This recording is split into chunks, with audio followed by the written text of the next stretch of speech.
আগামী বিপিএল এর জন্য সময় চূড়ান্ত করে ফেলেছে বাংলাদেশ ক্রিকেট বোর্ড বিসিবি। শুধু তাই নয়, প্লেয়ার ড্রাফটসের সময়সূচিও তারা চূড়ান্ত করে ফেলেছে। পরবর্তী বোর্ড মিটিং এর মাধ্যমে চূড়ান্ত ঘোষণা আসবে।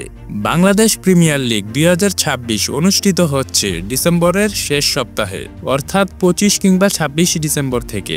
এনসিএল শেষ হওয়ার 2 থেকে 3 দিনের মধ্যে বিপিএল এর প্লেয়ার ড্রাফটস অনুষ্ঠিত হবে, অর্থাৎ সেপ্টেম্বরের শেষ সপ্তাহে অনুষ্ঠিত হবে বাংলাদেশ প্রিমিয়ার লিগ বিপিএল 2026 এর প্লেয়ার ড্রাফটস। আইএল টি20 খেলার জন্যই মূলত এনসিএল কে উঠিয়ে আনা হয়েছে, আর এই জিনিসটা মাথায় রেখেই মূলত এনসিএল কেও উপরে তুলে নেওয়া হয়েছে। আর এনসিএল শেষ হওয়া মাত্রই সেপ্টেম্বরের শেষ সপ্তাহে অনুষ্ঠিত হবে বাংলাদেশ প্রিমিয়ার লিগ বিপিএল এর প্লেয়ার ড্রাফটস। এর ফলে এনসিএল এর অনেক ভালো ভালো প্লেয়াররা 2026 বিপিএল এ সুযোগ পাবে।